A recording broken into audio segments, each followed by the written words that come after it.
My wife of 10 years, Sarah, was actually at home when I arrived back from work on Wednesday evening. I knew something was not right, and she asked for me to sit at the table because we needed to talk. Oh, that was the first of too many bad conversations I read about. Then she admitted that I must know that she loves me and would never do anything to jeopardize us. I could tell that this is not good, so I looked at her and said, "Alternarasoma?" She took a deep breath. This was turning out very, very poorly. Like I told you, I love you and want to grow old with, but I have decided that I would like to take a lover. Yeah, that took me completely by surprise, and to say I was not happy would be an understatement. So let me get this straight. You love me, you don't want to hurt our relationship, but you want to be with someone else. I asked. Oh, that is a bit crude. I have eyes on a fuck buddy. I never wanted to do anything like that. It was just here and there sort of thing. I will always be honest in this matter. I love you well enough to separate those two things. Sarah smiled. Then if you truly love me like you say, do it for my sake, because this is something I know I have to so. I mean, I just do know why the *****, you would have to think that way, and how in your mind it could not affect us. Have you planned ahead with your lover already? She asserted, we are planning a little getaway for the weekend after next. And a question for you, please try to be honest. How would you respond if I asked for your hand in something so out of the ordinary? I could see her wheels spinning, and I knew she was not going to tell me the truth for two reasons. She would have hit the roof just over that suggestion of my doing something like this. But you tell me and promise to not let it destroy us together with everything else, she said. Because you know damn well that had anyone even whispered such a random thought, you would have lost your mind, I groused. And that she wasn't expecting was the response, "Hey, I never thought you would be mad with me. I thought you would love me enough," said she was the special one to allow that kind of thing. Well, it must be illegal, whatever you were smoking. Think I was going to just give the go-ahead that sure, go fuck this guy. So I'm just supposed to stay at home waiting for you, so you can screw him all weekend. She said, maybe I hadn't thought it all through well enough. You think? Yes, I never paused to think about a few considerations, like perhaps my emotions.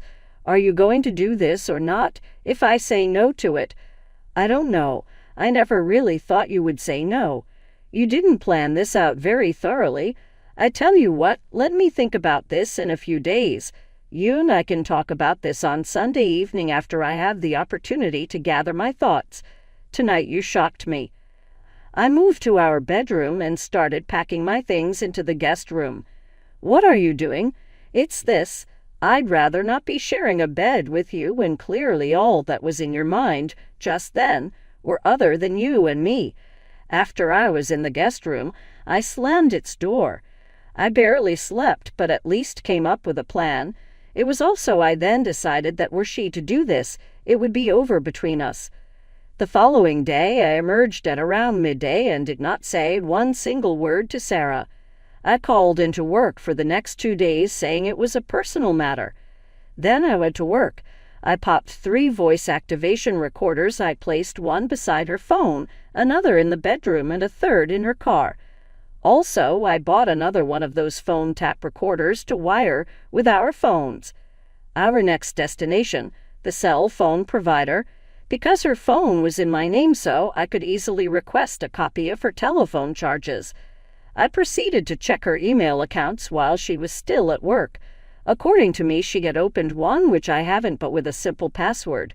At least I had a plethora there that she hadn't already done him yet. So I configured it so redirect to me any email on this account without its knowing that. Last up for the day was some GPS locators. They were pretty diminutive and easy to conceal. I planned to slip one in her wallet because she would definitely take all of money and credit cards with her. One would go with her and the other one in her car. I had a full day, but I had it all arranged so that I could keep track of her. The only other thing that I needed in this vein was to acquire her cell phone and read whatever messages she might have in there. I also wanted to plant the GPS devices in the evening as well. Thankfully, I had access to her email, and sure enough, there were a few compositions between she and Frank Jones. Frank Jones was a colleague, and I wanted to destroy him the way he had destroyed me. The emails left no doubt about it. Saturday, the following weekend, was on. I knew that anything I said would be irrelevant. You will recall my visit to that very well-outfitted divorce lawyer on Friday. I said, then get the ball rolling on a divorce based upon adultery. There was also a man named Frank Jones, and I wanted to sue him. Easy if I proved it. My lawyer. I sent him every email and my phone records. I told them that soon enough they would have audio from me as well. He was delighted and told me he would kick things off straight away. I even gave Sarah the silent treatment when she returned home that evening, and I went out to eat and have a few beers at the bar while she made supper. So I arrive back. She stands up and starts talking to me. I walked right past her and into the guest room, slamming that door. She only had a chance to save our marriage if she called off the plans to Frank, but I didn't think that was going to happen. That was until on Sunday afternoon when she messages me to see if I want a social call. I told her we had to talk, and she sat me down in the kitchen. I went first, and you probably guessed that I do not care for your demand at all. And I have thought long about this, and there is no way that me being okay with it. You told me this would not affect our marriage, but as you can see, it has already taken a heavy toll on us. And oh, aita, why thank you. Well, I can tell you're not very happy. Maybe if you had seen it from my perspective, you would have been slightly more open.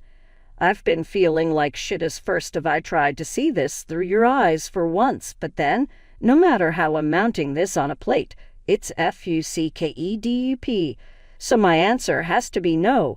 How could you be so selfish? If you love me, I am the selfish one. You want to be with someone else, and that is actually the most selfish thing I have ever heard of in my whole life. What if I did it anyway? You will face some really heavy punishments of having sex outside our marriage.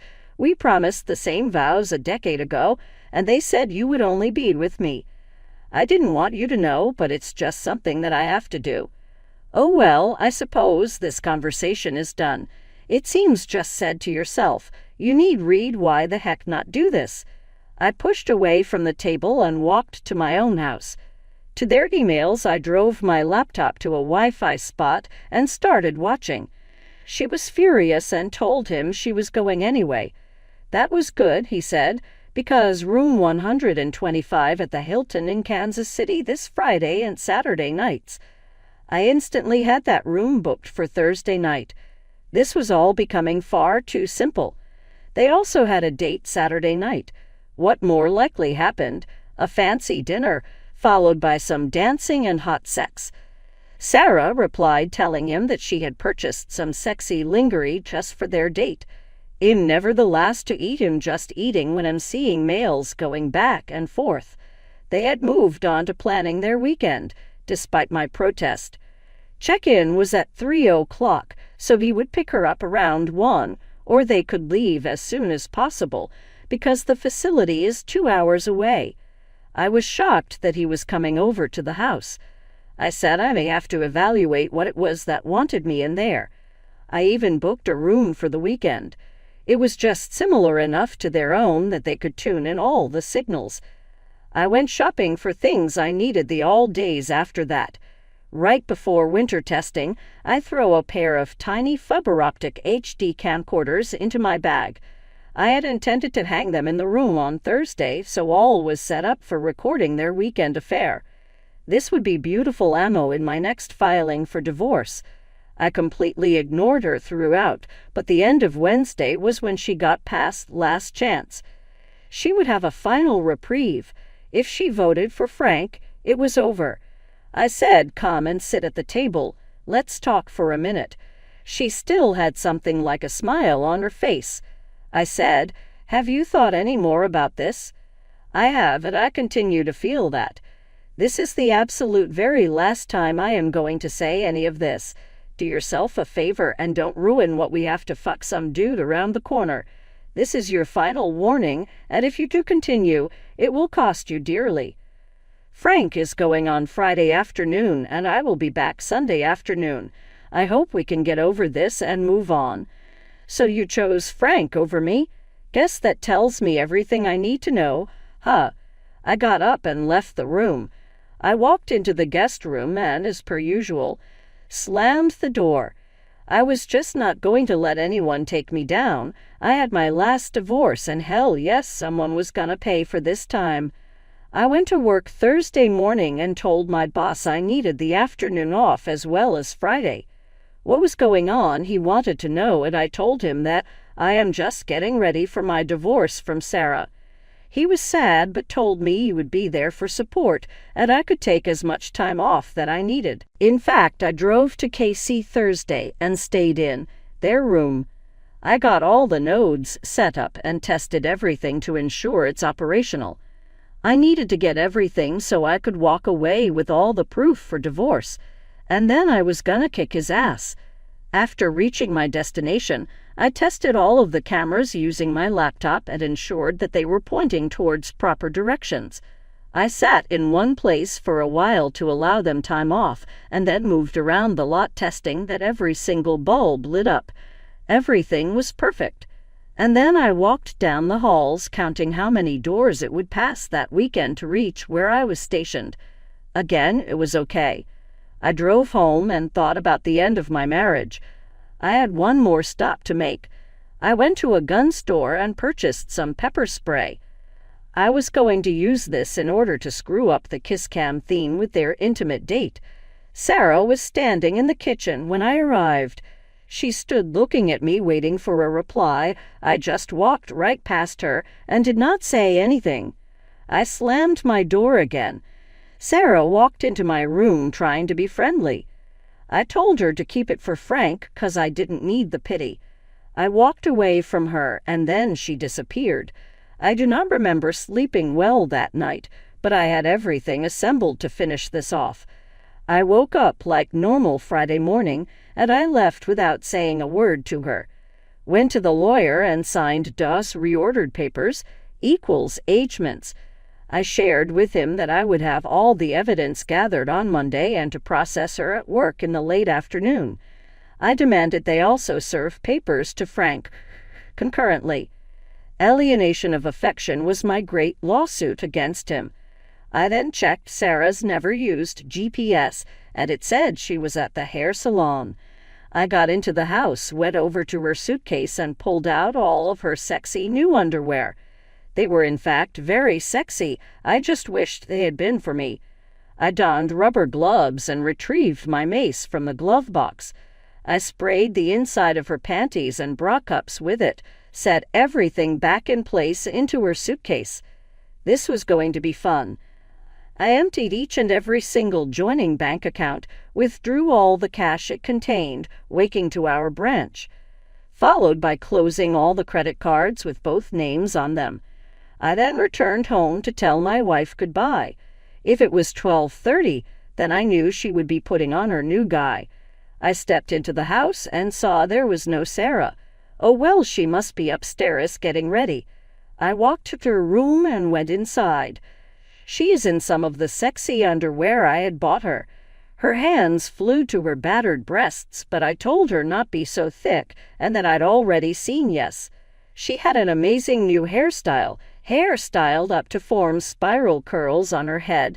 Makeup was just right, and she wore lingerie kept minimalistic. I had to have my say. Wow, you sure look great. Wish you did put in that effort for me. You know it's not like that. All I want to do is leave it a good impression. You're much more worried about what he thinks than you ever were with me, I repeated. I'm sorry. Just trying to look sexy for a day. Well, you were sexy. You know that I only did was love you _ends_ with. Tilde, tilde, tilde. I know you love me. I walked over to her and held out my left hand. I started to slide rings off her fingers. You broke my heart by the I love you part. This ring I gave to you on the day of our wedlock. We made our vows and pledged to forsake all others. I found that a little helpful, not you. I do not wish to feel the ring I placed on your finger while you were keeping another man's dick erect. I am keeping the engagement ring because it was my mother's. I slipped both rings in my pocket and let her hand go. She looked stunned but didn't argue with me. I won't be here when he comes, but I don't want him to come into my house. You cannot let him in here. If you do, I will castrate him and fix you so no man will ever look at you again. That's a promise. He cannot come into my house. Do you understand? Yes, I will not let him in. That's good. I will be watching. Why are you being like this? Because the love of my life has just trashed that love. I hope this weekend is worth the consequences. Goodbye, Sarah. I turned and walked away from my soon-to-be ex-wife. She was hollering at me as I walked out, but I was done with her. I parked down the street so I could watch. I made sure I was parked where Sarah could see me. If he went in the house, I was going to jail, but they would be hurting worse. Pretty soon his car drove up. He walked up to the door and rang the bell. Sarah opened the door and came right out with her suitcase in hand.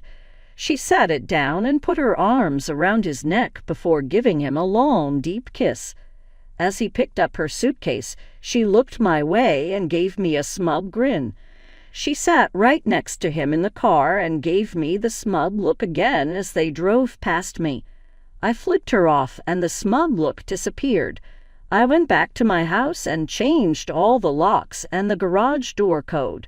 I grabbed the suitcase I had already packed and drove to KC. I checked in, went into my room, and immediately set up my laptop. The camera pointing to the bottom of the bed showed Sarah naked. It was obvious he'd already screwed her. It was also pretty clear that he hadn't lasted too long. He came out of the bathroom. He was naked, and I had to laugh. He had a very small tool. Sarah was accustomed to much more meat than this little thing could deliver. About that time, Frank walked to the bed by Sarah.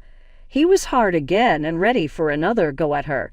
She smiled at him and opened her arms. I laughed when she reached for his little tool. He didn't have to take it easy because I would be surprised if she could even feel that little thing inside her. Wow, did she make a lousy trade. This guy was pitiful. I could see a bit of frustration on her face as he rested. It did not appear like she was going to be very happy with the results of this weekend. She was going to come home frustrated, then get kicked out on her ass the next day. He was soon ready to go again, and he gave her another less than thrilling 4-minute session. He was already done 3 times, and she wasn't even close. This was going better than I had ever hoped it might. I had to quit watching and went out for supper and had a couple of drinks. I left everything recording to have all I might need for the lawyer and also to rub her nose in what a loser she had picked. When I returned, he was asleep, and she was looking even more frustrated. This really was fun after I got over the pain of losing my wife. I went to bed thinking about how much fun I was going to have with them tomorrow. I thought about some of the hot babes I had seen in the bar and knew I would soon be free to pursue them. I fell asleep with a smile in my heart. There was no more anguish for me as my course was plotted, and I knew where I was going. I awoke refreshed and ready for some fun. I took a shower, then went out for a nice breakfast and picked up some snacks in case I could not get away later.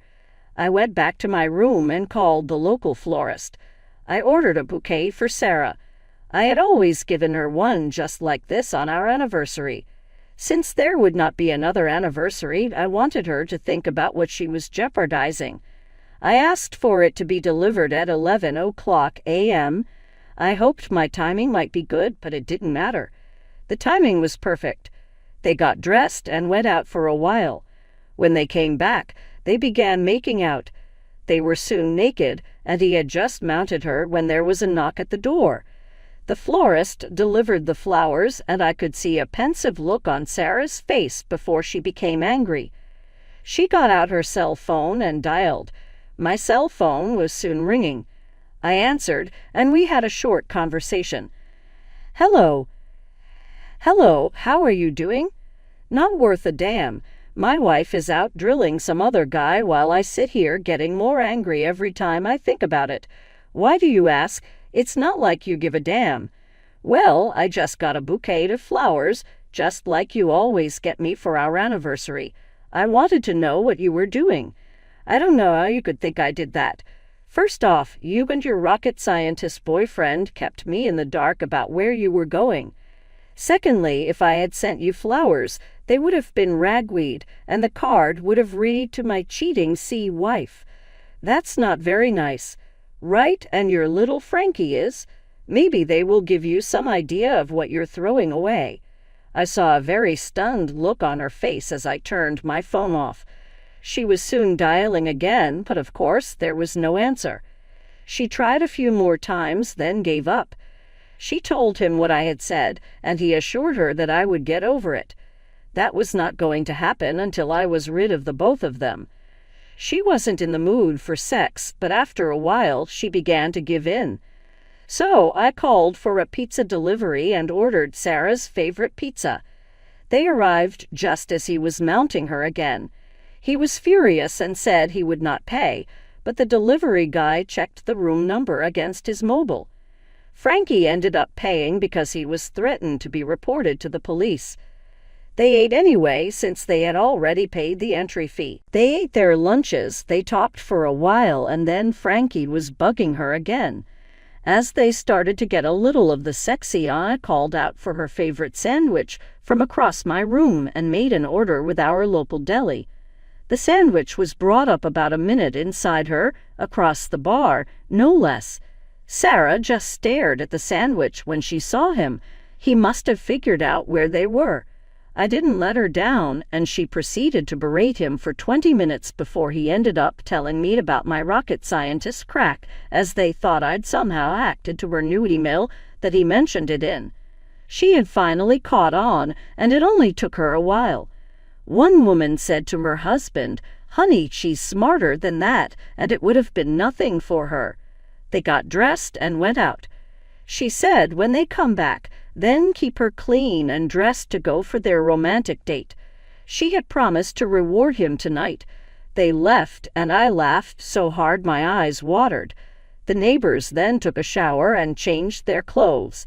Sarah then slipped into her sexiest lingerie and gave him a fashion show.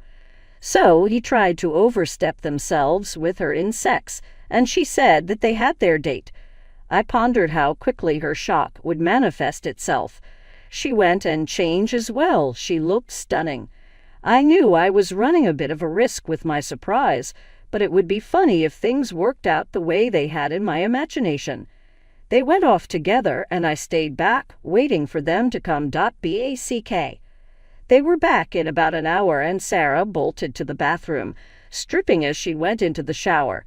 That woman was in there for what seemed like an eternity, and when she finally came out, her breasts and vaginal area were so red they stood out against the white. 2 sore, red welts across. Shit, they looked painful, and no little Frankie for a while there tonight either. Sarah lay back on the bed moaning. Frankie tried to cop a feel, and Jill went on all screaming that she was feeling crummy, and it wasn't time for any of this nonsense. She said there had to be something in the new lingerie that she was allergic to.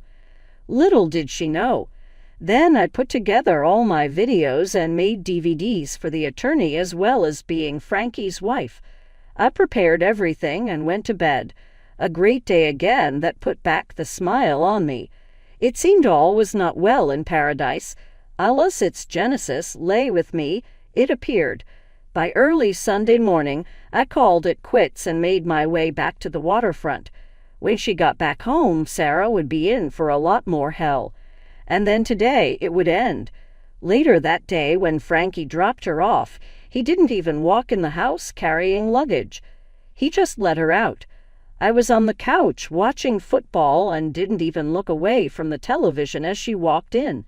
And she said she's home and I just fuck her. And so she walked around, in between me and the TV, giving a sultry little smile at me. I figured that you would be happy to see me. You were not dead. What would give that idea? Do I look stupid to you since last time we spoke? I know you did, but I didn't. You are not an idiot. I've never thought otherwise. You know how you said that you liked me enough to push through? I mean, I loved you and all, but that shit was in the past. Even though I told you not to go with him after everything we had been through, my heart broke a little. My feelings were described to you, and it meant nothing. So whatever, as far as I was concerned, once you went off with him, then I couldn't give a shit if you came back or not. You feel like that about me? Well, trust me, you like hella fumbled fork and be converted to 4-H. I do not know if we will ever be possible. He pressed his plea. I do anything to make it up. In hindsight, I see that was a massive error. Is there anything I can do? You can kneel down and eat my whatever. I can't do that. I know you won't do that, so I guess that tells me how much your promise to do anything to save our marriage is worth. It's worth about as much as your promise to be faithful when we married. I was thinking about you all the way home today. I really want to make love to you tonight. I need you. You need me. I don't think so. As far as making love to me tonight, there's not much chance. Did you have little Frankie use a condom every time he screwed you? No, he's married, and I can't have children. Do you think you're the only one he's used that routine with? You are now damaged goods as far as I am concerned. There is no way I would touch you until you have a clean bill of health from a doctor. Also, I don't do seconds. I know he's clean, but you could use a condom if you don't think so. Right, I'm going to use a rubber to screw my wife after she let some loser bareback her all weekend. You chose little Frankie over me. I'm going out for a while. I really can't stomach looking at your cheating ass anymore tonight.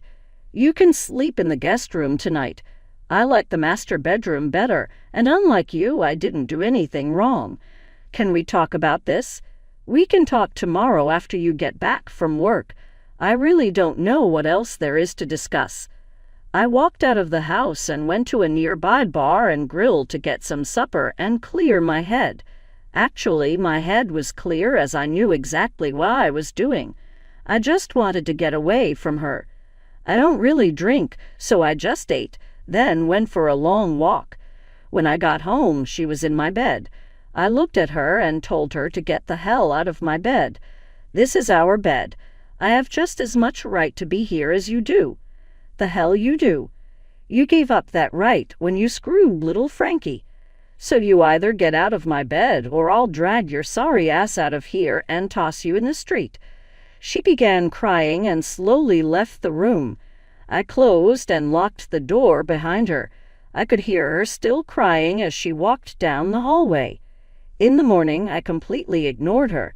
We each had breakfast, and as she was leaving at her normal time, she turned and looked at me and told me that she loved me. I gave her a very scornful look and said that I had loved her too, making sure to emphasize the past tense. I saw tears starting as she turned and walked away.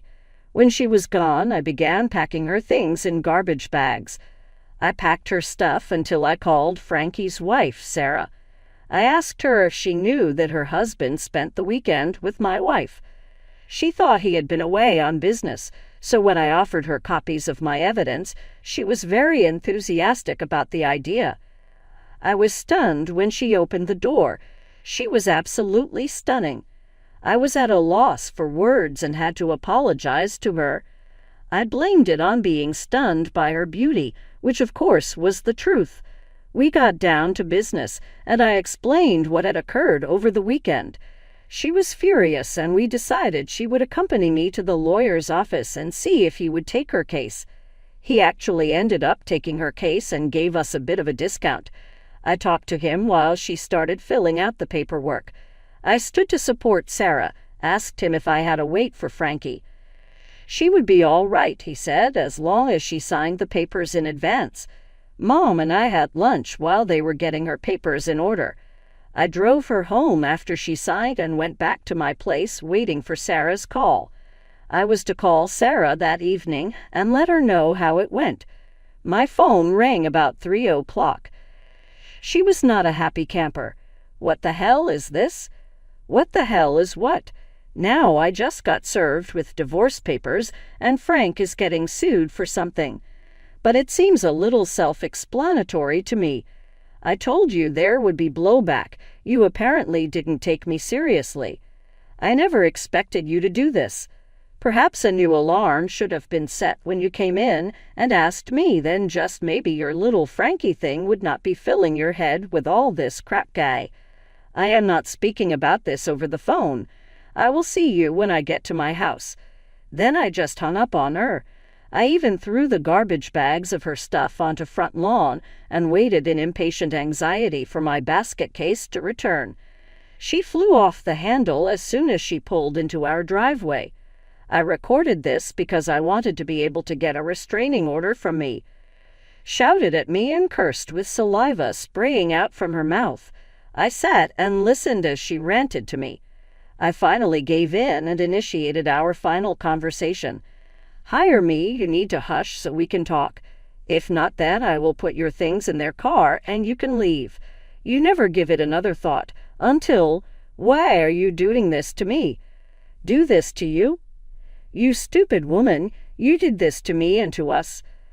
I told you several times not to do this and even begged you not to destroy our marriage. You chose to destroy our marriage, so why would you think I wasn't going to divorce you? You said you loved me. I did. I loved you more than anything, and you broke my heart as a reward. The obvious problem is that you didn't love me or respect me. I can't live with someone who has that low of an opinion of me. But I do love you.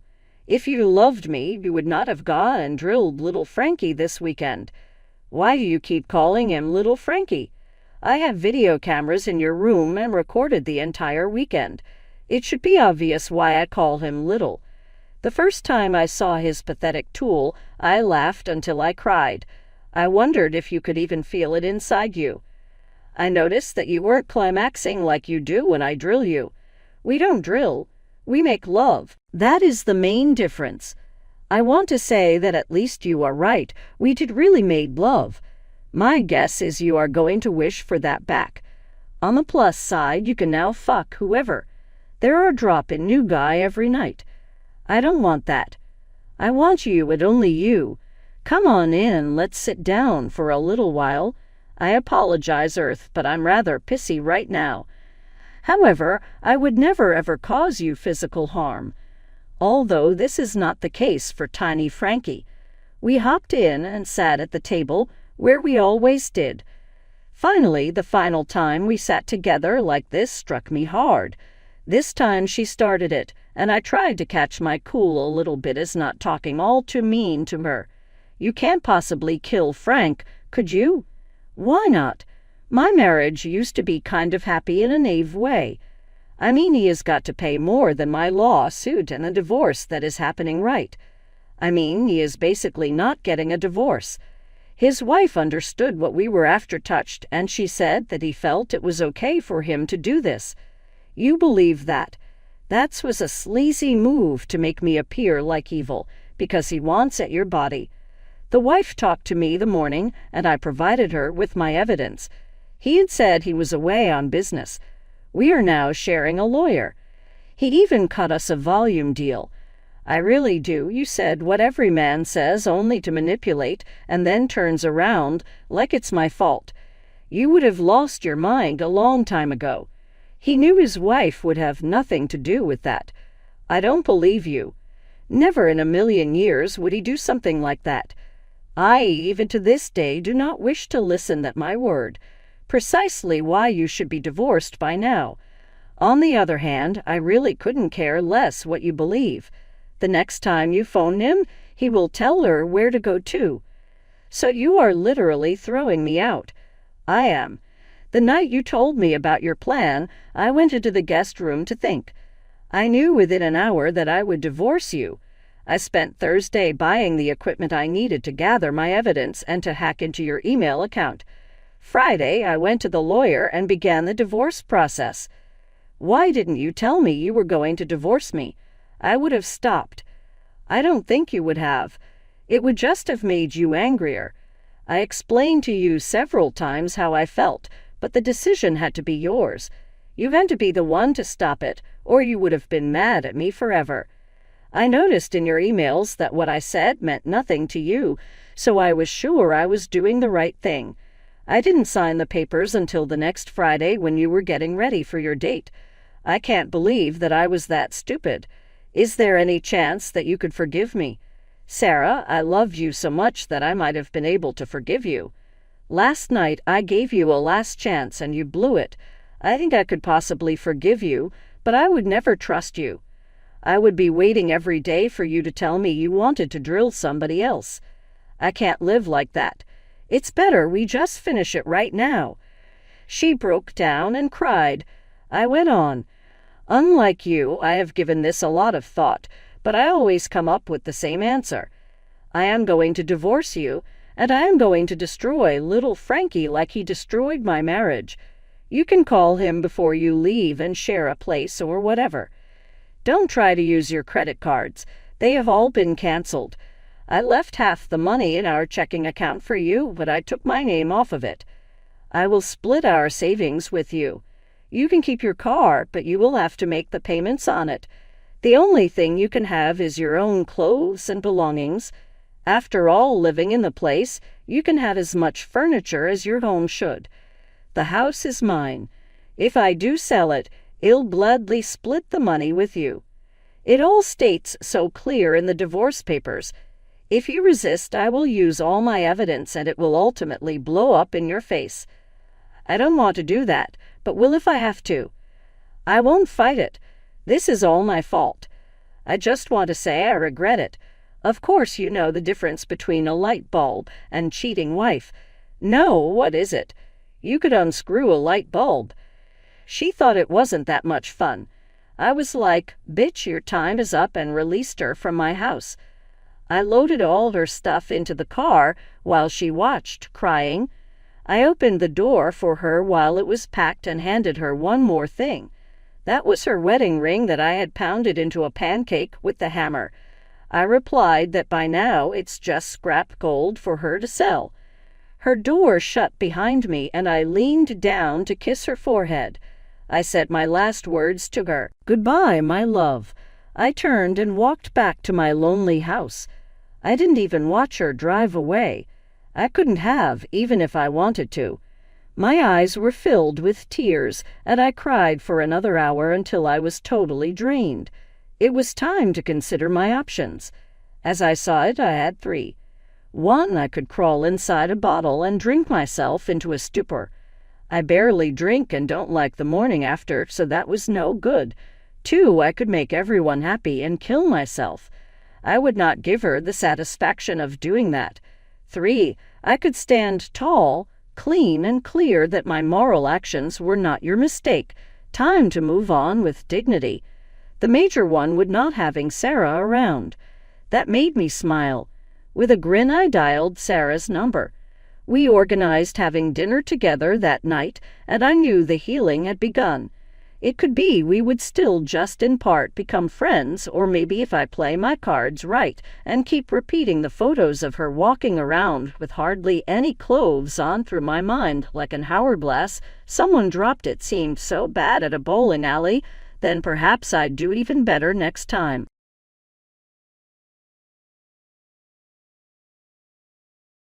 Last week, Kyle and I got married surrounded by our closest friends and family. It was everything we had hoped for, filled with laughter, hugs, and the joy of being together.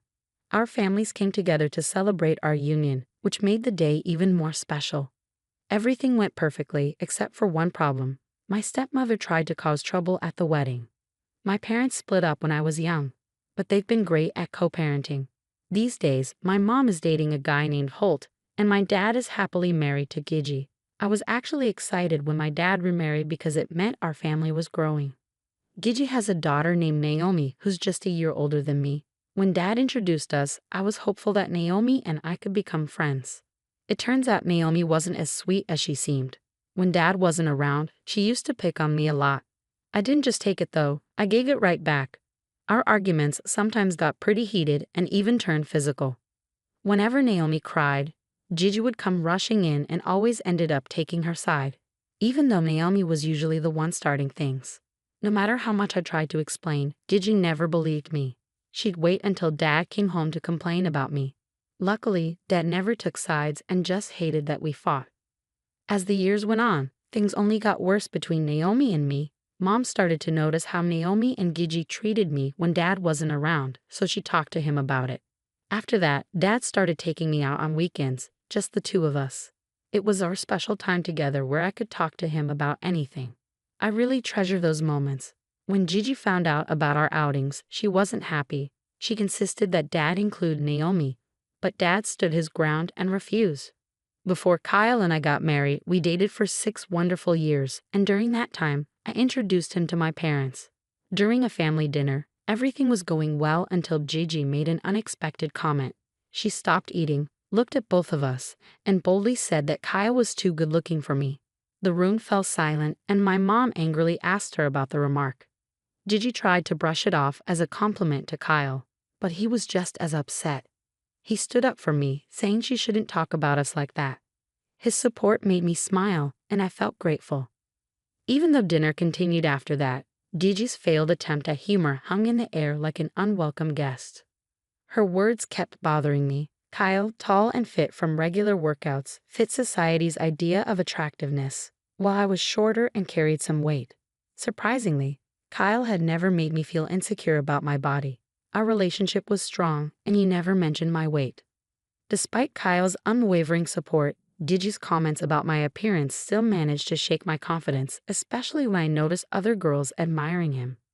Her remarks during dinners with my dad continued to chip away at my self-esteem, whether it was about my clothing choices or suggesting I hit the gym more often. Though disguised as concern, these comments only fueled my self-doubt. Kyle always defended me when he overheard Gigi's remarks, but Naomi's behavior added another layer of discomfort. She often acted overly familiar with Kyle, making him uneasy despite his attempts to express his discomfort. During a Thanksgiving celebration, things came to a head during a truth or dare game. Naomi was dared to sit on the person she liked the most. Instead of choosing her mother, she pointed at Kyle. When Kyle promptly refused, I couldn't help but laugh, realizing that he would never reciprocate her interest, no matter how desperate she was. As the Thanksgiving gathering continued, Naomi appeared visibly embarrassed by the awkward incident. Despite the tension, Kyle and I tried to shrug it off and enjoy the celebration with our loved ones. As our wedding day approached, I was filled with excitement and joy. Kyle and I were deeply in love and eager for the journey ahead. Despite my reservations, I reluctantly invited Gigi and Naomi at my dad's insistence, with the understanding that any trouble would not be tolerated. On the day of our wedding, the atmosphere buzzed with anticipation as I got ready surrounded by my bridesmaids. Just when everything seemed perfect, Gigi barged into my dressing room, insisting on a private conversation. Despite my mother's protests, I agreed to hear her out. Growing weary of her persistence, I asked for privacy, promising to handle the situation swiftly. With a raised eyebrow, my mother left us alone.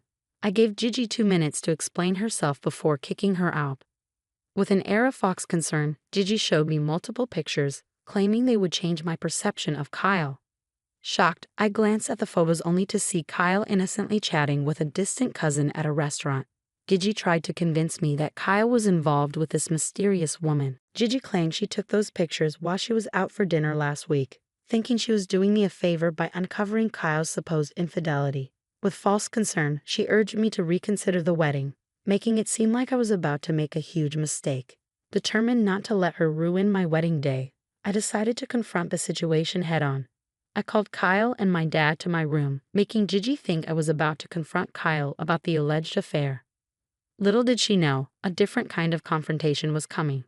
Kyle hesitated to enter the room, not wanting to see me in my wedding dress, but I urged him in. As he walked in, Gigi wore a smug smirk, expecting drama. I calmly gestured toward the pictures she had spread out and asked Kyle to explain. He looked puzzled as he examined the photos, while Gigi reveled in the drama she had created. Maintaining his composure, Kyle explained that the woman in the pictures was his cousin, whom he had met for dinner last week. He clarified the context of each image, pointing out the family resemblance and the innocent nature of their conversation. Gigi's confident demeanor began to falter as Kyle's explanation dismantled her scheme, and my dad, who had joined us by then, listened intently. As Gigi's plan crumbled before us, I couldn't resist revealing that the woman in the photos was indeed Kyle's cousin, whom I had met at one of his family events. Watching Gigi's face fall in realization of her failure was a moment of triumph for me. My dad, who had been listening silently, caught onto Gigi's deceit and asked if she was the one who brought the pictures. Confirming his suspicion, I explained how she disrupted my wedding preparations with false accusations about Kyle. My dad, visibly upset, turned to Gigi, demanding an explanation for her actions. Feeling defeated and embarrassed, Gigi finally revealed her true intentions. She claimed that I didn't deserve someone like Kyle and asserted that her daughter, Naomi, had fallen in love with him. Gigi believed Naomi, who she deemed more beautiful than me, deserved to marry Kyle instead. She admitted to planting negative thoughts about our relationship over the years, hoping to break us up. Seeing Kyle with another woman gave her the opportunity she had been waiting for. We stared at her in disbelief as she confessed, and my mom, already upset with her behavior, expressed her outrage to my dad. He immediately agreed and ordered Gigi to leave. Despite her protests, my mother escorted her out of the room. Naomi stormed in, sensing something was wrong, and my dad explained Gigi's deceitful actions. Hearing this, Naomi directed her anger towards me, launching into a barrage of accusations, blaming me for tearing her family apart. Despite my attempts to explain Gigi's deceit, Naomi's anger only grew. She ridiculed our relationship, insisting it was built on lies, and mocked me for defending our love, claiming I was deluding myself. Naomi persisted in her belief that she deserved to be with Kyle, suggesting that he was only with me because he thought I was wealthier than her due to my job. Kyle, unable to contain his anger any longer, intervened sternly. He firmly rebuffed Naomi's advances, expressing his disappointment and making it clear that he had no romantic interest in her. He reminded her that we were getting married and that she, along with Gigi, had no right to ruin our day. Despite my father's attempts to mediate and bring reason to the situation, Naomi continued her relentless accusations. However, my father stood firmly by my side throughout the ordeal. Realizing that Naomi was not going to give up, he ultimately asked her and Gigi to leave the wedding. Naomi appeared surprised by this turn of events, and a sense of satisfaction washed over me as they left. Turning to Kyle, I couldn't help but feel a mix of frustration and amusement. We shared a knowing glance, and he burst into laughter, realizing how innocuous Gigi's twisted images had been. Despite their disruptive attempts, our relationship had only grown stronger. The wedding continued without further disruption, and we exchanged our vows surrounded by loved ones. It turned out to be a day filled with joy and laughter, just as we had dreamed. As the festivities continued, I couldn't help but feel a sense of satisfaction knowing that Gigi's plan had backfired and only served to strengthen the bond between Kyle and me. Kyle and I had an amazing honeymoon, but since we got back, my dad has been telling me that things aren't good between him and Gigi. She's upset with us for kicking her out of the wedding and blames me for embarrassing her in front of Kyle. Even Naomi has been messaging me, calling me names and warning me that I won't be happy with Kyle. It's really starting to bother me, so I want to know if I was right to expose my stepmother's lies and kick her out of the wedding. Update 1. It's been a few days since my last update. Turns out, my cousin Fiona, who was also one of my bridesmaids, overheard the whole conversation with Gigi and Naomi that day. She couldn't keep it to herself and felt disturbed by what she heard. So she shared it with some close family members. As the news spread, more relatives caught wind of it, and soon everyone was talking about their disruptive behavior at my wedding. The family's collective disapproval grew, and they were just as shocked as we were when they found out about Gigi and Naomi's deceitful scheme. Everyone agreed that what they did was undeniably wrong. Gossip spread quickly, and the family collectively shunned Gigi and Naomi. I've been getting concerned phone calls and messages from relatives who didn't know about what happened at the wedding. Today, I invited my dad over for dinner since I hadn't seen him since the wedding. He looked visibly different, not like his usual self. During our meal, he opened up about how Gigi and Naomi were making his life difficult. They were demanding an apology from me for kicking them out. Kyle and I were shocked to hear how entitled they felt, considering they were the ones who tried to ruin my wedding. It was surreal trying to comprehend their audacity. My dad, sensing my frustration, expressed his disappointment in their behavior. He assured me that I owed no apology for protecting my wedding against their disruptive actions. Seeing Dad dealing with all the toxicity from Gigi and Naomi worried me, so I talked to him about it. We both agreed that the constant conflicts with Gigi were taking a toll on his mental well-being. Dad also told me that Naomi was threatening us with legal action, claiming emotional distress from the wedding incident. It sounded absurd, and I couldn't help but laugh. But deep down, I knew their demands were straining our family dynamics. I plan on confronting Naomi and Gigi about this issue and hopefully resolving it once and for all. Update 2. Today, I met up with Naomi and Gigi, as I mentioned earlier. I invited them both out for lunch at a cafe instead of meeting at my place. Kyle wanted to come with me, but I insisted on handling this on my own. As we sat down, there was tension in the air.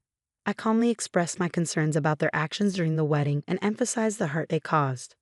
However, Gigi remained defensive, insisting she stood by everything she had done. She claimed she was acting in Naomi's best interests, which really angered me. I pointed out that Kyle was my husband now, and I couldn't stand by their persistent disregard for our relationship. I suggested that she could have at least apologized for interrupting my wedding day. The conversation quickly escalated into a heated exchange. Gigi stubbornly refused to admit any wrongdoing, while Naomi accused me of being insecure and jealous of her. I couldn't help but laugh at her accusation. I clarified that I had never seen her as competition. I reminded her of my academic achievements, securing a scholarship, graduating from my dream college, and landing a job that provided financial comfort.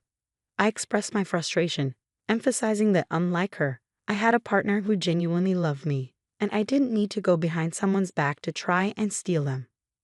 Naomi's face twisted with anger as she hurled hurtful words at me. She claimed that Kyle didn't truly love me and was only with me out of pity or convenience. She insisted that he deserved someone better. Her words were venomous, but I tried to stay composed, refusing to let her undermine my relationship or happiness. Gigi, standing beside Naomi, couldn't resist adding her own bitter remarks.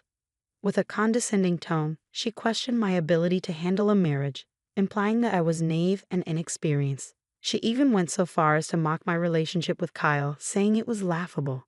Despite their spiteful remarks, I took a moment to collect myself before responding. I told them that their opinions about my marriage were irrelevant. Kyle and I shared a deep connection that went beyond their shallow judgments. If they couldn't respect that, then it was best for us to part ways. As the argument intensified, it became clear that reasoning with them was futile. They refused to acknowledge their mistakes or the depth of their actions, which only fueled the intensity of our argument. It became evident that maintaining a relationship with individuals so determined to cause harm was untenable. The meeting ended on a sour note, with unresolved issues and lingering tension. Returning home, the weight of the confrontation pressed heavily on my shoulders, and I broke down in tears. The emotional toll of the encounter left me drained both physically and mentally. After talking with my mother, I made the difficult decision to permanently cut ties with Gigi and Naomi. She was shocked to hear how much they had hurt me and wanted to confront them, but I stopped her, emphasizing that they weren't worth our time or emotional energy. The toxicity they brought into our lives was not worth the toll it took on our mental well-being and the stability of my marriage. It's a painful but necessary step toward a healthier, happier life. Update 3. Thank you to everyone who has commented since my last update. It's been 2 months and a lot has changed in our lives. Firstly, my dad and Gigi are now separated. As many predicted, Gigi's refusal to acknowledge her mistakes, combined with constant conflicts, took a toll on my dad. Consequently, he moved out and is consulting with lawyers to initiate divorce proceedings. After my dad blocked her on all fronts, Gigi tried to reach out to me, but I also blocked her. She then called Kyle, but he knowingly didn't pick up her calls, so she sent him a long message blaming me for their separation and accusing me of turning my dad against her.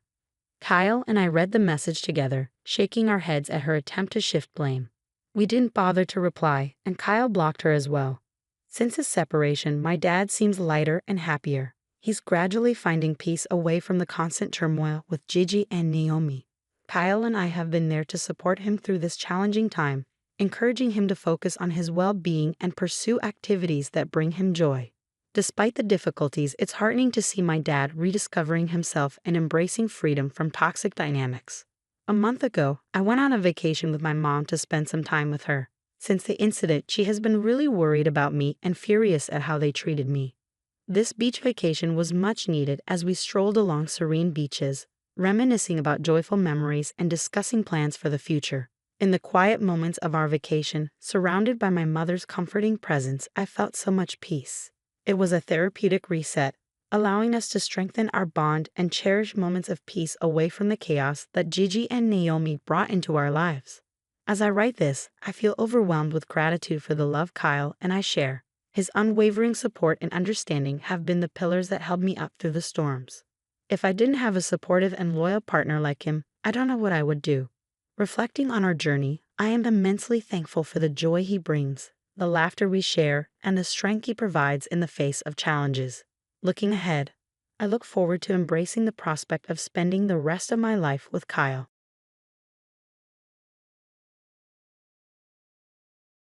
When I was a kid, I was playing with my dad at a park. Suddenly, I tripped over a rock and fell down. As I hit the ground, a piece of broken glass pierced into my foot. It hurt so much that I couldn't help but cry a lot. The glass was quite big and went deep into my skin, making me bleed a lot. My dad, seeing me in pain, got really worried. He carefully pulled out the glass from my leg and then hurried me to the nearest hospital. I kept crying from the pain all the way to the hospital. When we got there, I continued sobbing in the waiting room. Then, a nurse came over to me. She spoke kindly, telling me that the doctor would help me feel better soon. She gave me a strawberry lollipop, which made me feel a little better. I remember feeling relieved when I saw her friendly smile. That moment made me want to become a nurse when I grew up. After finishing high school, I went to nursing school and successfully graduated after 3 years. Finally, I became a nurse. At first, the job seemed overwhelming, but as time passed, I got used to it and felt happy and satisfied every day. As I went about my work, everything seemed fine, but there was a nagging worry in the back of my mind. My father had started gambling. He was into horse racing, slots, poker, you name it. Some days he was cheerful, other days he seemed really down and gloomy. My mom often asked him anxiously if we were doing okay financially, and he always brushed it off confidently, saying, "Yeah, we're totally fine." But one evening during dinner, he dropped a bombshell. He had racked up a huge debt from gambling losses, around $80,000.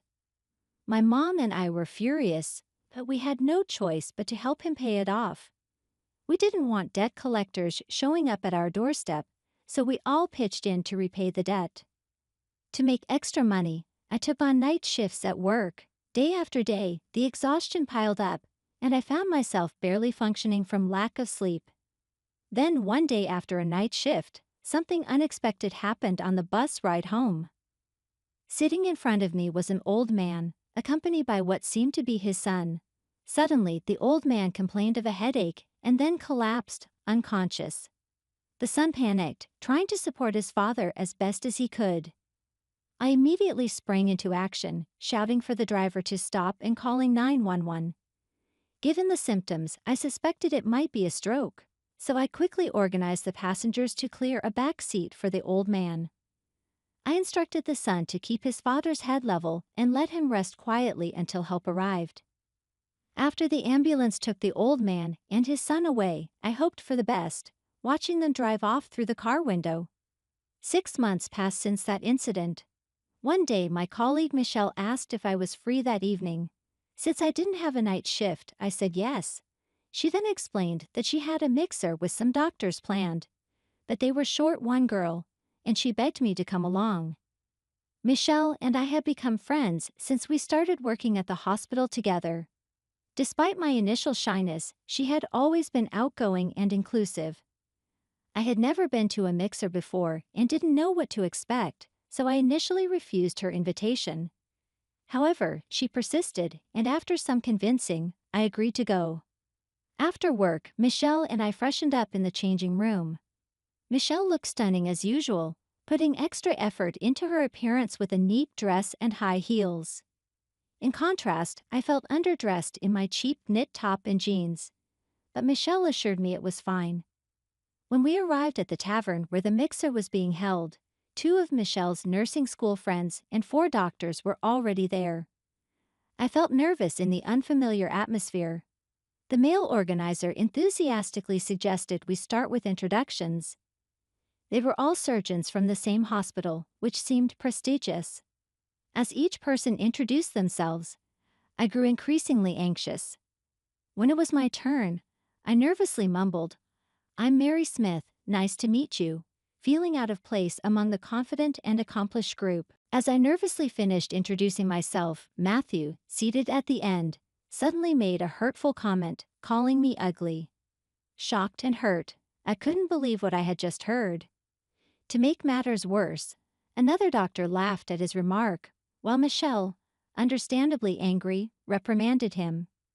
The organizer, still laughing, tried to brush off Matthew's comment, but Matthew continued, saying he expected to see beautiful girls because they had been meeting only pretty ones at recent mixers.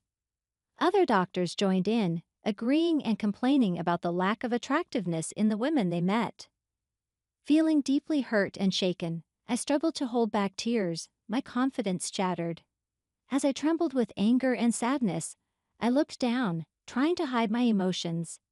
Suddenly, a man from the back of the group stood up and approached our table, shouting for everyone to stop. His angry outburst surprised everyone. I felt a sense of familiarity as I looked at his face, realizing I had seen him before. With determination, he defended me, revealing that I was the kind-hearted person who had helped his father when he collapsed on the bus. Matthew and the other doctors were taken aback by his intervention, but the man didn't back down. As the realization dawned on me, I remembered the incident from 6 months ago. The man standing before us was the same person who had been with his father on that fateful day. In a dramatic gesture, he slammed a wad of cash on the table and urged me to leave with him, away from the toxic environment. Confused by the sudden turn of events, I hesitated, unsure of what to do next. As I grabbed my bag and followed the man out of the tavern, he cast a threatening glare back at the doctors. Ignoring their mocking remarks, we stepped outside. Another person, who seemed to be the man's friend, rushed out after us, reminding him that he had paid the bill and suggesting they catch up another time. The man apologized for the confusion, and his friend headed back inside. Feeling grateful for his intervention, I thanked him sincerely for his help. He explained that he had only attended the mixer to balance out the numbers and had not anticipated the unpleasant behavior of the others. He had recognized me from the incident 6 months ago when I had helped his father. Curious about his father's well-being, I asked how he was doing now. He expressed his gratitude, explaining that his father had improved significantly thanks to my assistance. He admitted that he had been too flustered that day to even ask for my name, but he had wanted to thank me ever since. After introducing myself as Mary, he handed me his business card, revealing that he was Douglas Thompson, the CEO of Space Corporation. Surprised by his status, I commented on his impressive position, but he humbly downplayed it. He then asked if I would be willing to meet his father sometime so he could express his gratitude in person. Despite his insistence, I declined the offer for thanks, feeling uncomfortable with the idea. After exchanging contact details, Douglas and I went our separate ways. Later, he invited me to dinner, and I agreed to meet him. When I arrived at the upscale restaurant, Douglas and his father were waiting for me. Douglas's father thanked me sincerely for my help 6 months ago, and I assured him it was no trouble at all. I was relieved to see that he looked well. Douglas's father then apologized for the rude behavior of the doctors from their hospital. Confused, I asked for clarification, and Douglas explained that he had overheard the doctor's conversation at the mixer. It turned out that they worked at his father's hospital and had a reputation for causing trouble by flirting with nurses and generating complaints. In light of their behavior at the mixer, they were given a serious warning. Grateful for their apology, I thanked them. We then discussed various topics, including the hospital. When I mentioned my frequent night shifts, Douglas expressed concern upon learning about my father's debts.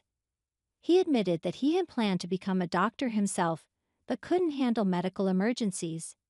However, he offered to pay off my father's debt as a gesture of gratitude for helping his father. Feeling overwhelmed by his generous offer, I hesitated. But then his father suggested that he would pay the debt with one condition: that I marry Douglas. Shocked by the proposal, I asked for clarification, and Douglas's father suggested that we date first and decide later. Douglas was clearly embarrassed by his father's suggestion. Although surprised, I found Douglas to be a kind-hearted person, so I agreed to start as friends and see where things led. Douglas was taken aback by my response, but he seemed pleased. After Douglas's father's proposal, Douglas and I began going out to eat frequently, bonding over our shared love for gourmet food and discovering our similarities as introverts with a strong sense of justice. As we grew closer, we started dating with marriage in mind. 6 months later, Douglas proposed to me, expressing his intention to take care of my father's debts himself. Touched by his gesture, I felt guilty about accepting his help. However, Douglas reassured me that he was committed to taking care of me, and he insisted that I didn't need to worry about repaying him. Overwhelmed with gratitude, I cried tears of happiness and thanked him profusely.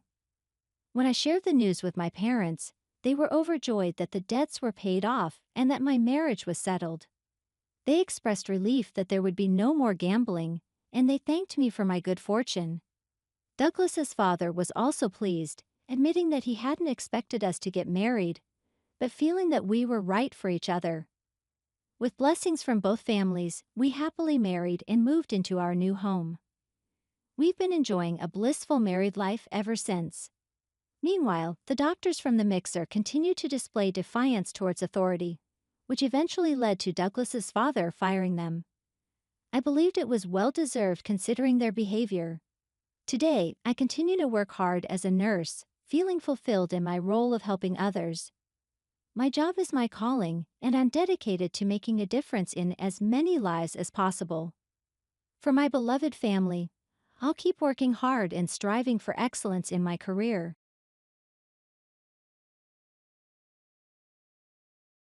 Hey everyone, I'm Jamie, and I've got a pretty interesting story to share about my mother-in-law, Sarah. Right now, Sarah doesn't really have a say in our lives because we've decided to cut ties with her. Getting to this point wasn't easy at all.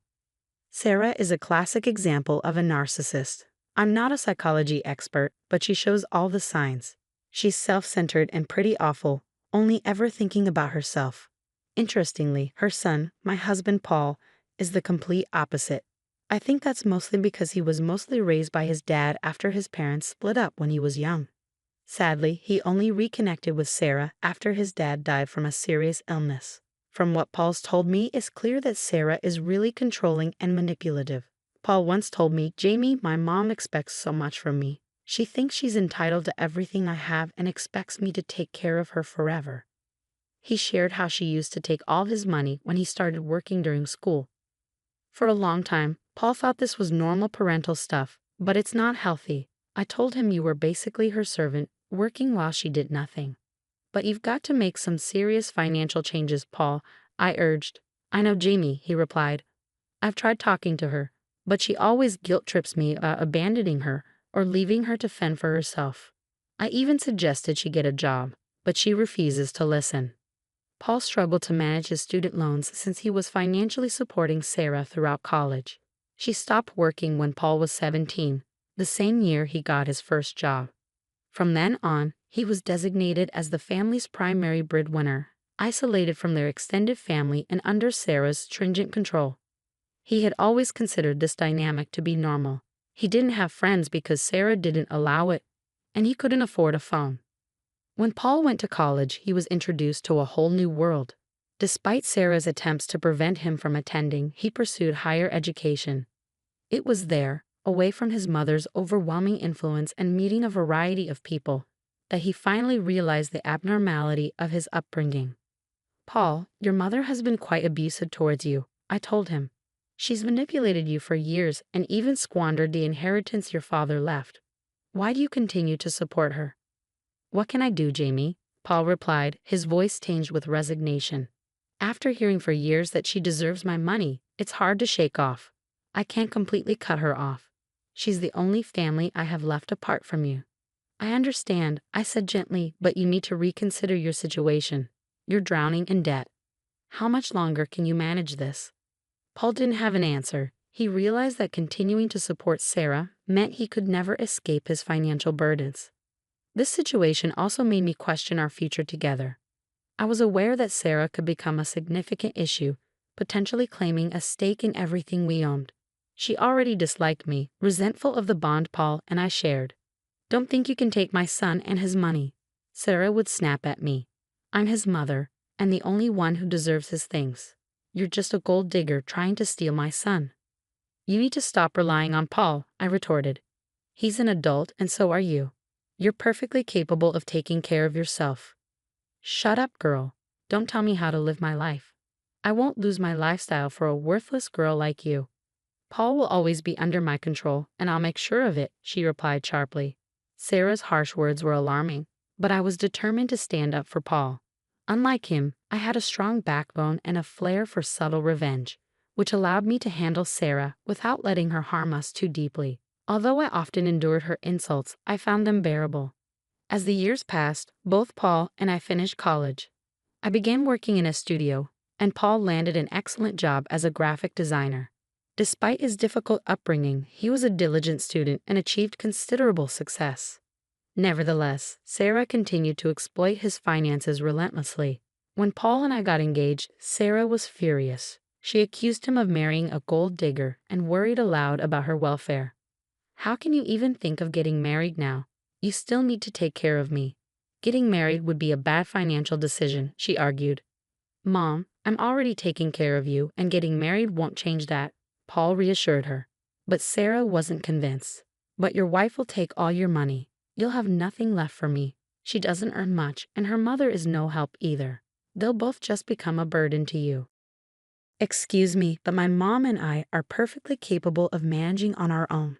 We don't need to rely on your son, I interjected calmly, although internally I seethed at her accusation. I avoided telling her that she was the actual financial burden. I knew it would only ignite a pointless argument, and I preferred to keep the peace. Sarah interpreted my silence as an opportunity to further insult me and my family. My family, valuing respectability, chose not to retaliate against her barbs, preferring not to stoop to arguing with a narcissist. That was until one day something alarming happened. While I was at work, my mom called, puzzled and concerned. Jamie, why is your stuff at my house? Did something happen with Paul? She asked. What are you talking about, Mom? Nothing has happened between us. How do you know it's my stuff? I replied, confused. The moving guys told me your name, she explained. This unexpected turn of events hinted at Sarah's deeper meddling, a dark reminder that ignoring her might no longer suffice. When my mom called, she was understandably confused and alarmed. Jamie, your boxes arrived here with your name and address on them. I've opened a few and they're filled with your clothes. What's going on? Did the movers say who sent them? She asked, her voice tinged with concern. I think you should come home right away and sort this out, she advised. Taking her advice, I immediately left work and rushed home. As I entered my bedroom, a shocking sight greeted me. My drawers and closet were empty, even my bath products were gone. I was stunned. Descending to the living room, I found Sarah there wearing a smug expression. What the hell is going on, Sarah? Why did you touch my stuff and send it to my mom's house? I demanded, trying to keep my composure. Sarah's response was chilling. I'm here to set things right. From now on, only the homeowner and his mother will live in this house. A mother always has more rights than a wife. It's unfair for you to live here. What are you talking about? You're out of your mind. I shot back, my anger rising. Since the house belongs to my son, only he and I will stay here. You will leave and go to a house that is in your name. So you're saying only the person who owns the house should stay here? I clarified, trying to understand her twisted logic. That's exactly what I mean. Now, since I've already sent your stuff away, you can just leave. Don't worry, my son and I will be very happy here, she declared, then turned and went upstairs. I was furious at her audacity, unable to believe she tried to throw me out of my own house. This house was in my name, and I was the rightful occupant. I couldn't let her force me out without taking action.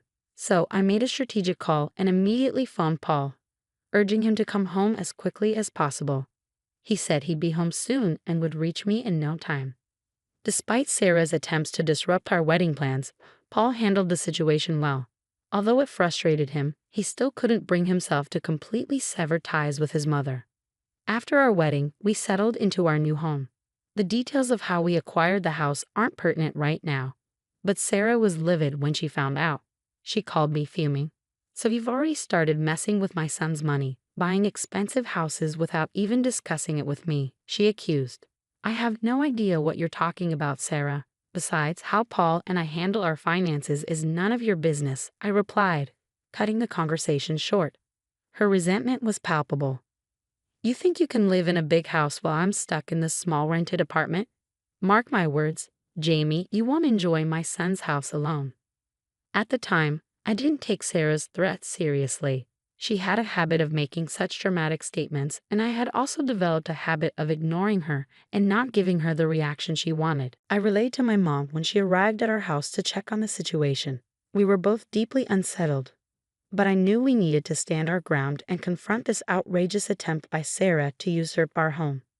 When Sarah saw my mother, she was visibly flustered. "What the hell, Jen? Why is your mother here? I told you that you and your family can't be here. I've already sent your stuff to your mother's place," Sarah exclaimed. "Then why is she here?" I replied with a smirk. "Well, you said that from now on, only the homeowner and the mother can stay here. So I called my mother and invited her over. This house is owned by my son. You should not be here," Sarah countered sharply. "I demand you to leave as soon as possible." I couldn't help but laugh, finding the irony too delicious, and my mother joined in. Though I was angry, the laughter was a welcome relief because I knew what needed to be clarified next. Once we composed ourselves, I turned to Sarah with a calm demeanor. "Just for your information, my dear mother-in-law, this house belongs to me," I began, my tone even but firm. "Yes, this house is in my name. It was part of my inheritance from my grandfather who passed away recently. You can't be telling the truth. I don't believe you. This house cannot be yours. I know my son got this house for you," Sarah spluttered, disbelief etched across her face. "Just wait till he comes home and shows you your place. I will not tolerate you keeping me away from the house," Sarah continued. Sarah's confusion was met with a blunt correction from my mother. "She's telling the truth, Sarah. You have some messed up logic about deserving your son's things. Even if the house is Jamie's, you shouldn't be so entitled. Jamie is Paul's wife and is equally entitled to his assets. I don't take advice from freeloaders, Rebecca," Sarah snapped back. "I would suggest you keep your mouth shut. As for Paul, I will stay with him and make sure he divorces Jamie soon." Just a few minutes later, Paul walked through the front door, clearly bewildered by the sight of his mother standing in the middle of our living room and even more puzzled to see my mother, whom I hadn't told him I invited over. "Hey guys, what's going on here?" he asked as he entered. "Something has happened, Paul. Your overbearing wife and her mother are trying to take over your house. I have come here to save you from this monstrous family," Sarah declared. Dramatically, Paul, taken aback, responded firmly, "Mom, what the hell is going on? Why would you disrespect my wife and her mother? They are standing right here." He then turned to me, giving me the floor to explain. "Let me tell you what happened," I began, ready to unveil the entire absurd scenario Sarah had orchestrated. Paul stood in the middle of our living room, utterly stunned as he processed what I had just explained. "Oh my God, are you serious, Mom?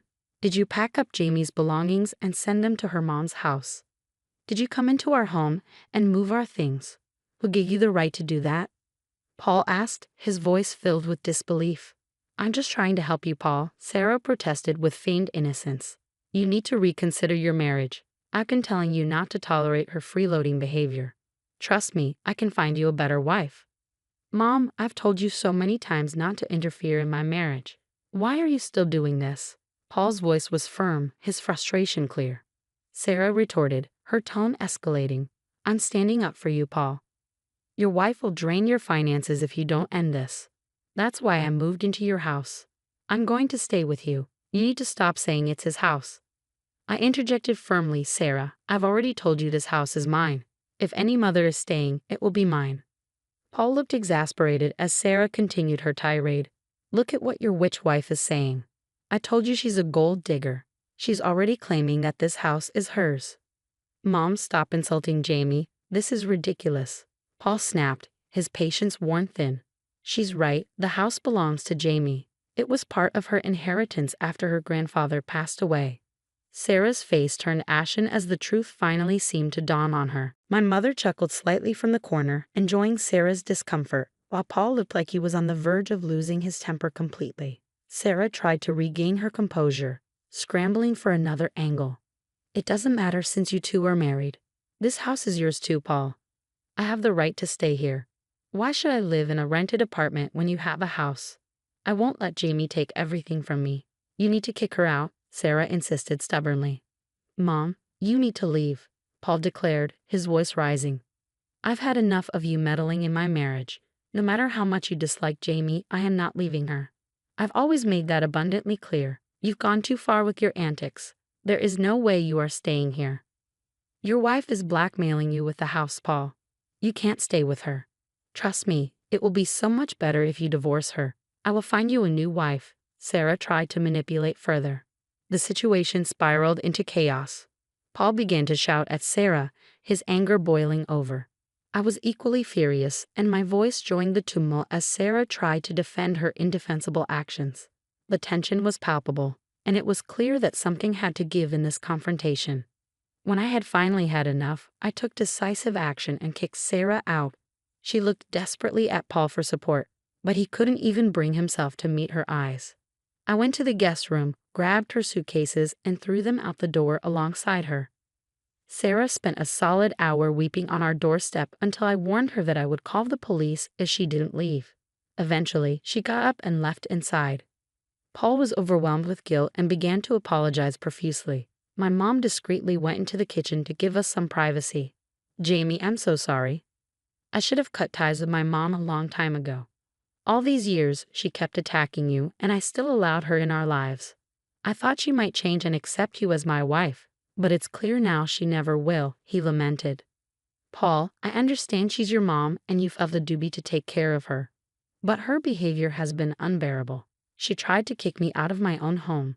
I responded, my voice firm yet weary. I know Jamie, and I can't believe she went that far. But don't worry, she won't get away with this.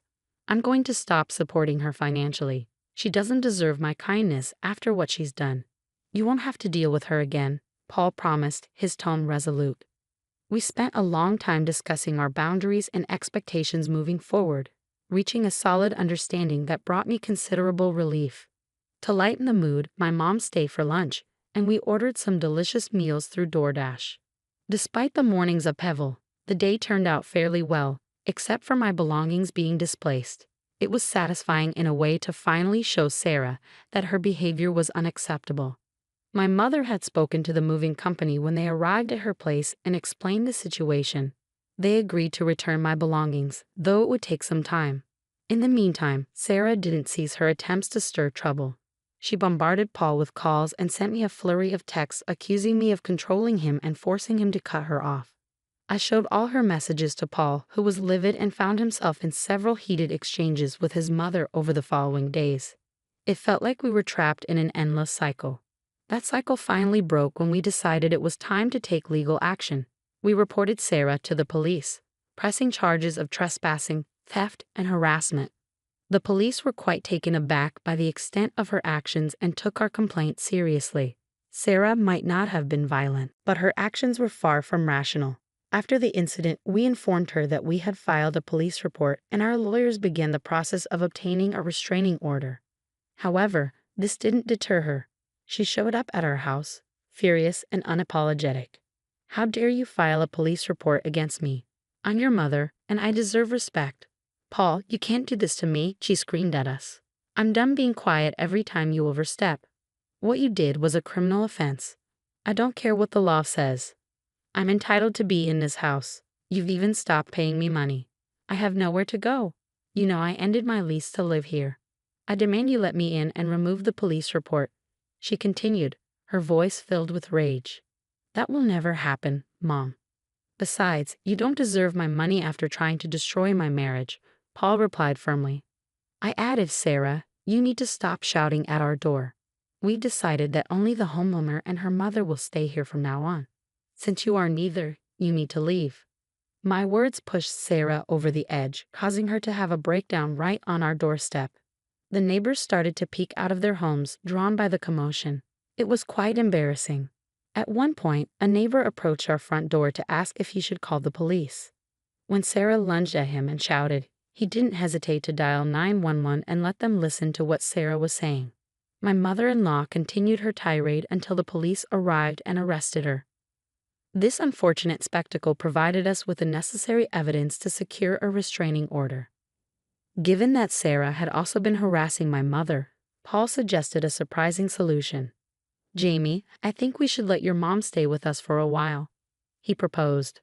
"Sarah knows her address and won't stop harassing her. She's becoming increasingly unhinged, and I'm worried she might escalate her behavior. It would be safest if Rebecca stayed here." "Are you sure about this, Paul?" "I don't want you to feel uncomfortable with her living here, and I don't think Mom would want to impose," I responded, concerned about how the dynamics might affect him. Paul assured me, "I feel bad for Rebecca, and it's the right thing to do. I don't mind at all. It's better for everyone's peace of mind if she stays with us for now." He reassured me, saying, "I know Rebecca is a reasonable person, Jamie. I have no problem with her staying here. She's very respectful of our boundaries. Besides, only the homeowner and her mother can stay here, right?" That joke between us brought out a hearty laugh, lightening the mood despite the circumstances. I could see that Paul was still struggling with the fallout from his mother's actions, but he was earnestly trying to distance himself from Sarah's toxic influence. Cutting ties with a narcissistic parent is a complex and painful process. We've been discussing therapy for Paul to help him navigate these emotional waters. He's open to the idea but needs some time to organize his thoughts. Understanding his mental state, I'm doing my best to support him. Meanwhile, Sarah, cut off from directly contacting us, has been trying to appeal to my mom, Rebecca, to garner sympathy. She laments about how unfairly she's been treated, claiming she has nowhere to go and is now living in her car. Over the years, Sarah has alienated so many people that no one is willing to take her in. Paul remains firm in his decision not to support her financially anymore, forcing Sarah to face the reality of finding a job, an idea that terrifies her, especially with several police reports and an arrest on her record. We've reached a point where we are indifferent to her plight. I can candidly say that I am relieved to see Sarah facing the consequences of her actions. This tough love is long overdue, and while it's harsh, it's necessary for our peace and to finally bring some sanity back into our lives.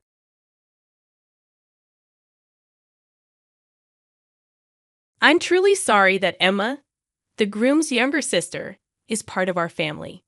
To be frank, someone like Emma, who only finished middle school, doesn't reflect well on us. In my opinion, she should avoid family gatherings and be careful about her social standing when she's around us.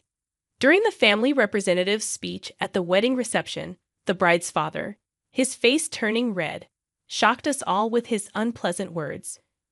We were completely caught off guard by his statement, and we were speechless, mouths hanging open. Suddenly, Nate the groom stood up and approached the bride's father with a gentle smile on his face. From our family's perspective, Nate's expression seemed to show anger. When my brother raised his arm towards the bride's father, I quickly stood up to intervene. "My name is Emma Brown, and I work at a well-known construction company in the area."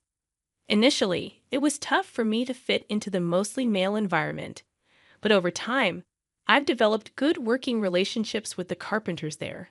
The foreman is still strict and intimidating, but I respect him because he's passionate about passing on his skills to younger workers. After everyone left the construction site, I took a moment to relax and reflect on recent events. Then, I got back to work, silently drawing up blueprints for the next task. By the time I finished, it was already evening, and I realized I hadn't taken a break since lunch. My stomach growled loudly, reminding me to eat.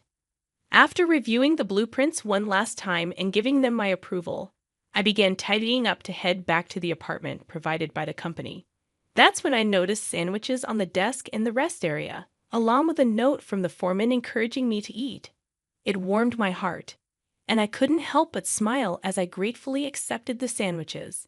After securing the premises, I returned to the apartment, and suddenly my smartphone rang. Thinking it might be someone else, I glanced at the screen and was surprised to see my brother's name. We hadn't spoken in years. Unlike me, he's always been exceptionally talented. Despite being a bit laid back at times, he dedicated himself to his studies, graduated from medical school, and now works as a surgeon at the largest hospital in our hometown. Feeling a bit nervous, I placed the sandwiches on the desk and took a deep breath before answering. When I heard my brother's voice, saying he was glad I picked up, my nerves heightened. In a trembling voice, I asked what was going on all of a sudden. He explained, somewhat embarrassed, that he decided to marry his current partner.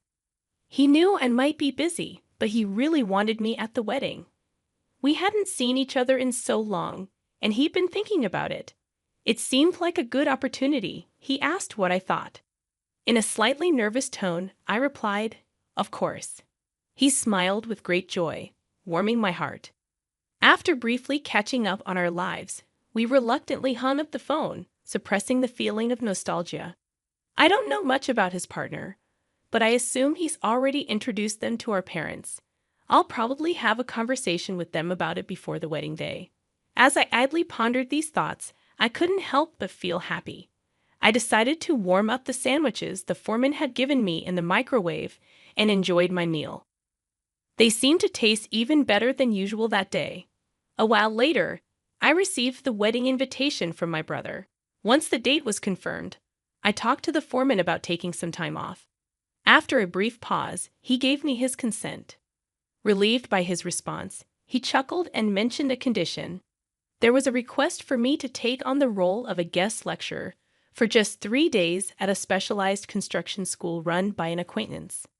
I hesitated about my ability to handle the task, but the foreman reassured me. His words gave me determination, and I nodded firmly.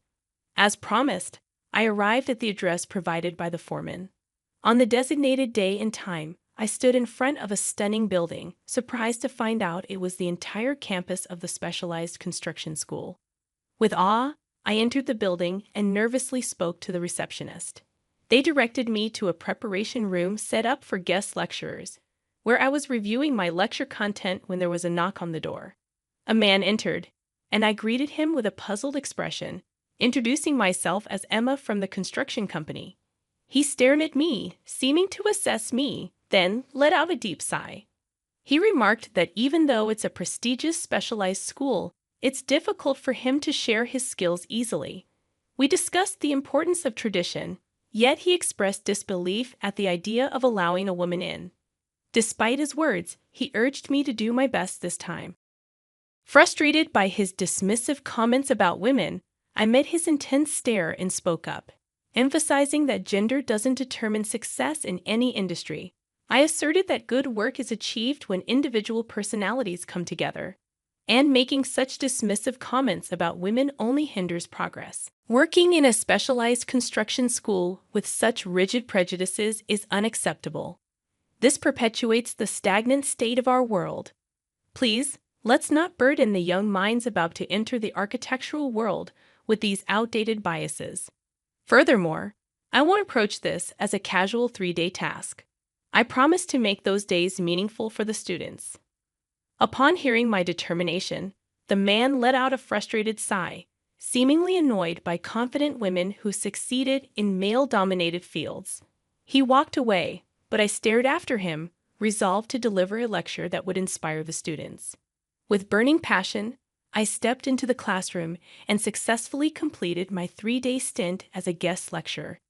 I left the specialized school with warm farewells from the students I connected with. Returning to the construction company, I informed the foreman about the lectures I delivered and the disrespectful remarks made by the person in charge on the first day. After hearing my story, the foreman simply acknowledged the situation. There were no specific criticisms, which relieved me. Filled with joy, I skipped back to my apartment, eagerly awaiting my brother's wedding day. according to my parents who had gathered at a hotel near the venue. My brother's fiancée was named Amy White, a nurse at the same hospital as him. She not only cared for patients but also assisted doctors in the operating room. As I made my way to the dressing room at the wedding venue, I found the dress my mother had prepared. Seeing it, I burst into laughter. It was a fluttery dress, unlike anything I'd worn before. My skilled mother quickly took charge of my makeup and hairstyling. In no time, I found myself feeling too embarrassed to look in the mirror, my flushed cheeks cooling. Despite my reluctance, I couldn't help but feel a bit touched hearing compliments from my parents about how cute I'd looked. Afterward, I made my way to the family waiting room. However, my attention was captured by a particular man in the family waiting room. It was undoubtedly the person in charge of the specialized school who had ridiculed me on that day. With a friendly smile, this man named Kenny White approached us, and it became apparent that he was Amy's father. I did my best to conceal my discomfort, though I was taken aback by the unexpected reunion. I thought we would only have to deal with each other today and wouldn't have any reason to speak in the future.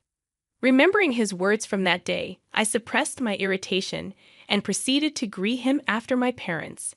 However, he either didn't realize or chose to ignore my discomfort and commented, "You look like a lovely young lady." This remark only increased my irritation. Throughout the conversation, I mostly listened to my parents and avoided unnecessary interjections. However, Kenny seemed considerate and included me, asking about my university. Unable to ignore him, I replied with a forced smile, explaining that I graduated from middle school and started working for personal reasons. For a brief moment, Kenny's smiling face turned slightly distorted, and I felt like he gave me a cold stare. Observing his expression with a furrowed brow, trying not to be noticed, I saw him quickly return to a smile and say, "I see, that's interesting," before changing the subject. Although I felt a strange sense of unease due to that brief change in expression, I focused on my brother and Amy's beautiful wedding ceremony. Amy looked even more stunning than I had imagined in her pure white wedding dress, and my brother, dressed in a matching all-white tuxedo, looked incredibly dashing. Seeing them together made me smile warmly. As we transitioned to the reception, my father suddenly began to look flustered. When I asked him what was wrong, he explained that my brother had asked him to deliver the family's representative speech. As he wiped sweat from his brow and checked his notes, I exchanged glances with my mother and shared a wry smile. The speech from the bride's family representative began before my father's turn, and Kenny seemed to be in high spirits. Seeing his daughter in her bridal attire, Kenny seemed to have consumed quite a bit of alcohol, evident from his flushed face and unsteady demeanor, as he was supported by the bride's mother. Eventually, he made his way to the microphone, still somewhat drunk. As I watched Kenny confidently stand in front of the microphone, despite his inebriated state, I couldn't help but chuckle, noticing his different air of authority compared to my father. With the microphone in hand, Kenny bowed and began to speak, sporting a smirk on his face. He thanked everyone for gathering to celebrate his daughter's wedding, but then took an unexpected turn. He expressed his true feelings, apologizing for the connection between Emma, the groom's younger sister, and his outstanding family. Bluntly, he labeled Emma, who only graduated from middle school, as a disgrace to the family, suggesting she should stay away from family gatherings and be mindful of her social status when interacting with them. His sudden and shocking words left me, my father, and my mother utterly speechless. However, in the corner of my mind, Kenny's earlier expression came to mind, and I felt like I understood the reason behind it. A sense of frustration slowly welled up within me. Abruptly, my brother stood up and approached Kenny with a calm smile. It was clear from my brother's expression that he was upset, a sentiment evident to our family as well. As I saw my brother approaching Kenny and raising his arm, I stood up to intervene and stopped my brother. However, my brother maintained a fixed smile and only took the microphone from Kenny. Seeing this, I halted my movement, and my brother began speaking to Kenny. He expressed disbelief that someone who values connections with people, like Kenny, would be unaware of my sister's profession. To confirm, he asked if Kenny knew my sister's profession properly. Kenny, not understanding the meaning of the question, mumbled in confusion and froze in place.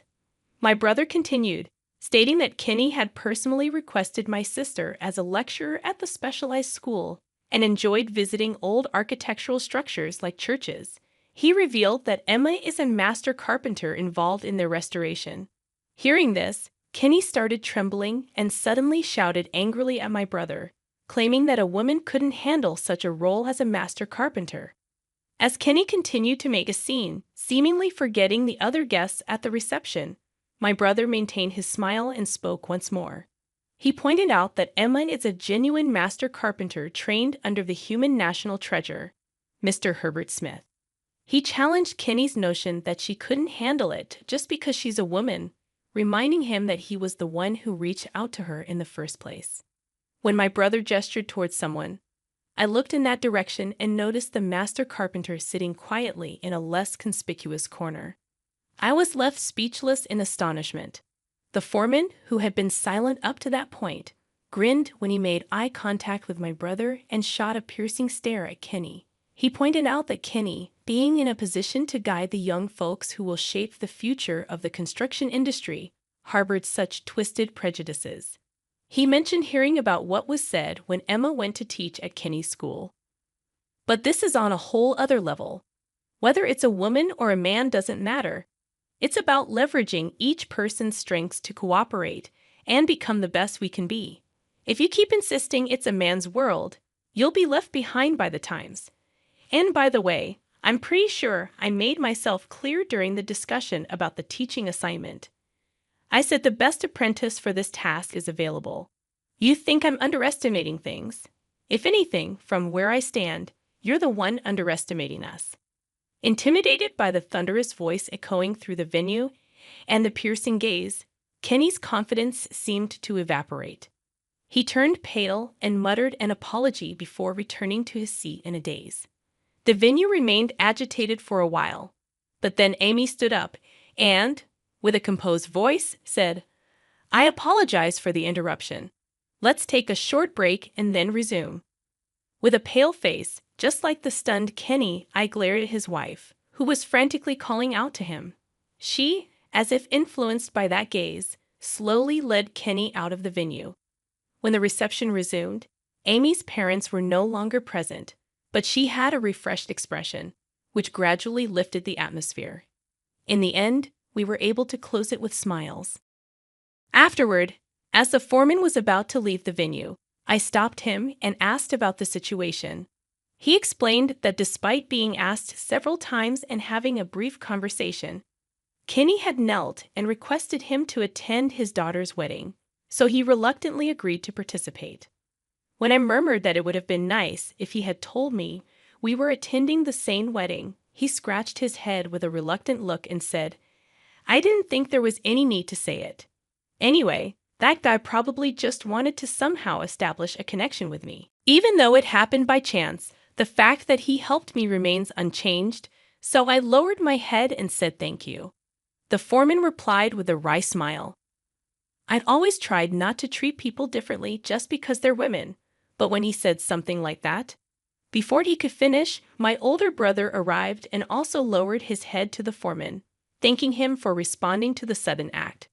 The foreman replied, "She is my top disciple, so being silent when someone goes that far is just unreasonable," patting my head. Vaguely remembering the past, I felt the size and warmth of his hand. I was captivated by the work of a carpenter when I was in elementary school. Whenever I had unpleasant experiences at home or school and needed to calm my feelings, I used to visit an old church. It was during one of those visits that I happened to come across the foremen who were repairing that church, and that's how it all began. I watched their work in a place where I wouldn't be in the way, and was completely captivated by their beautiful craftsmanship. From then on, I started researching the history of old buildings like churches and visited them in person. As I grew up, I sought out books about carpentry techniques and devoured them. I was completely enthralled by it all. And when I became a middle school student, I made a certain decision. The decision was that once I graduated from middle school, I would become an apprentice to a master carpenter specializing in old-style construction and learn the craft to become a top-notch carpenter myself. Naturally, my father strongly objected. He said it would be difficult for a woman and that there were more suitable places for a woman to work. He shook his head and refused to agree. But I couldn't give up. Day after day, I continued to persuade my parents. One day, seeing me in that state, my mother came into my room. I had been defeated by my father's arguments, lying face down on my bed. Sitting at the edge of the bed, my mother gently stroked my head and said, "I understand that becoming a carpenter is a challenging path, and I think I'm saying this because you know it. I won't oppose it, but you'll have to show your determination to your father." After thinking it over for a while, I felt that this was the only path for me. So I visited the construction company and lowered my head to the foreman, who had already been recognized as a living national treasure at that time. I asked him to take me as his apprentice. At first, I was turned away from a place where women weren't traditionally allowed to enter. However, I kept going for several months. Even if I couldn't get inside the shop, I continued to wait for the foreman to come out and kept bowing my head. Then, during the winter of my second year in middle school, after numerous attempts at pleading, the foreman finally burst into laughter. He walked towards me, surprising me, and said, "I'm going to visit your parents right now." On the day when the foreman actually came to our house, my parents were bewildered. But the foreman bowed deeply in front of them and said, "This young woman will surely become a top-notch carpenter someday. I can see a burning passion in her eyes. Please believe in me and entrust your daughter to me." Saying so, the foreman looked at me with a kind gaze and gently placed his hand on my head. Even though my father still seemed reluctant, my mother, with tears welling up in her eyes, said, "Please take care of her." Seeing this, my father also lowered his head towards the foreman, holding back tears. And my older brother, who had witnessed many arguments between me and my father, looked at us with an indescribable expression. It's a memory that I still vividly recall to this day. While I was determined to take the first step towards my dream, the days that followed were by no means filled with only enjoyable moments. After graduating from middle school, and with my parents' permission, I moved into the apartment provided by the construction company and began learning the job.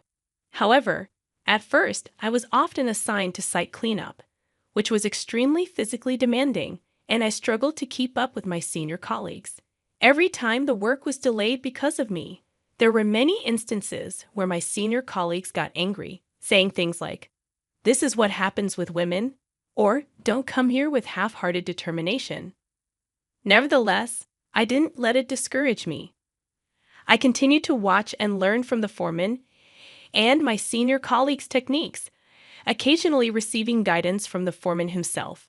Before I knew it, I had grown to the point where I was entrusted with tasks alongside my senior colleagues. They began to acknowledge my skills more and started to smile and interact with me more. Finally, I started to find enjoyment in my work.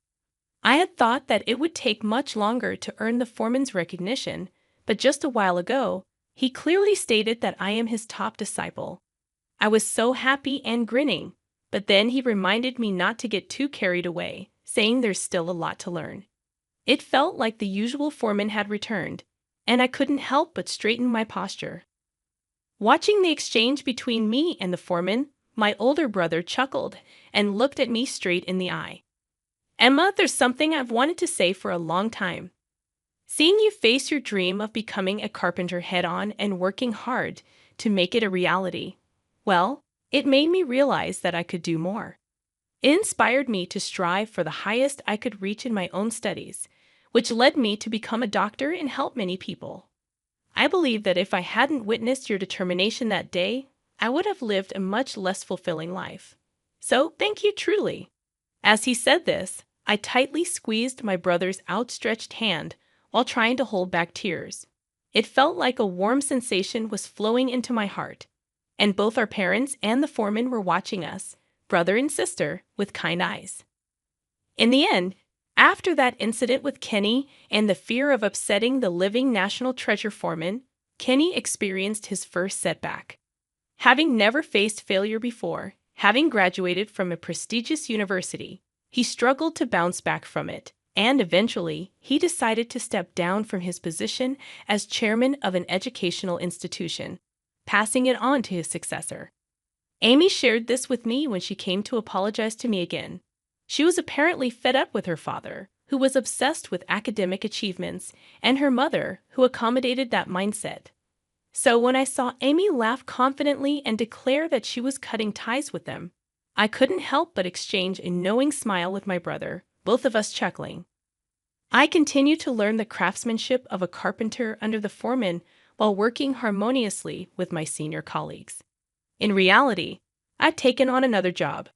It's a job that the school formally requested after receiving requests from students who had previously taken special lectures. I teach carpentry techniques at a construction-focused vocational school twice a week. Both jobs are fulfilling, and I am currently leading a very satisfying life. One day, when I reported about my work at the vocational school, the foreman suddenly burst into laughter with a joyful expression on his face. If I hadn't met you, I probably wouldn't have allowed women on the construction site even now. And I never even thought about passing on my skills to people with such different aspirations like this. You're the one who changed me. Watching the foreman laugh like that, I couldn't help but smile, and I felt a warmth spreading through my heart. I thought to myself that it was a good decision to work here.